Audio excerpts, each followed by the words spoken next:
Civilians in two cities have found themselves victims of attacks as Russia and Ukraine exchange fire. Russian forces have launched a bomb attack on the Kharkiv region, hitting civilian infrastructure.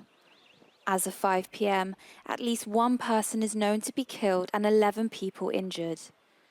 Moscow has recently intensified attacks against Kharkiv, Ukraine's second largest city, with the use of missiles, glide bombs and drones, destroying energy infrastructure and killing civilians.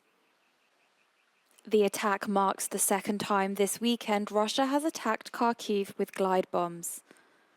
Elsewhere, 5 people, including 2 children, were killed by falling debris when 5 Ukrainian missiles were shot down in Sevastopol, a port city in Russian-annexed Crimea. Russian state news agency RIA Novosti said 124 people were wounded, citing the health ministry. Monday was declared a day of mourning in the city, with public events cancelled.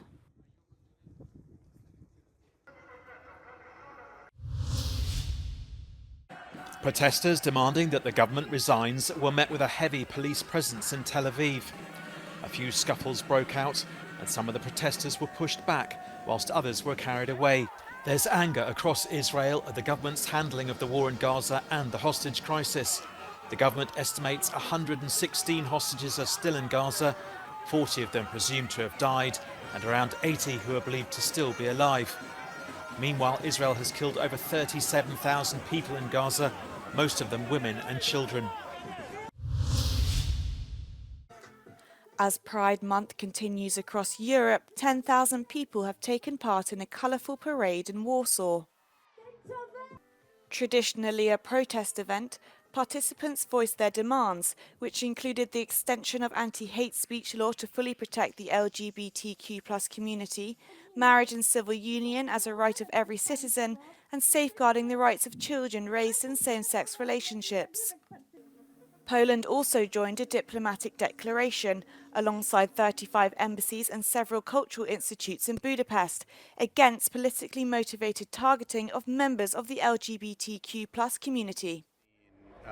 It comes as Budapest held its Pride Parade in the city centre for the 29th time. An hours-long power outage hit the Balkans on Friday, plunging the region into darkness.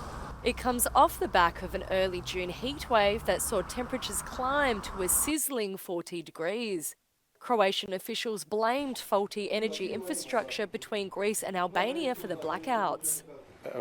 Ne bih volio se izleti s informacijama, preliminarno da je neki dalekovod između Grčke I Albanije ispao I onda da su se tokovi promijenili, ali to je još sfera nagađanja I nekih neprovjerenih informacija. Bosnia's state power company said the outage was caused by problems in a regional distribution line, while Albania's state power company said extreme heat caused the problem. Montenegrin officials said the increased daily load, compounded by high temperatures, led to the outages. Jednostavno nije moguće I nije potrebno da se uključenje vrši odjedanput iz prostog razloga što je to bio veliki atak na distributivnu mrežu. Dakle, moramo biti pažljivi, molim građane za malo strpljenja. Ovo su havarijska stanja koja su uobičajena, koja se dešavaju ne toliko često naravno u elektroenergetskim sistemima, ali nešto što se nikako ne može isključiti. The energy infrastructure collapse led to businesses shuttering, traffic gridlock and imposed emergency safety measures. Montenegro, Croatia, Bosnia and Albania have shared interconnected power grids since 1990.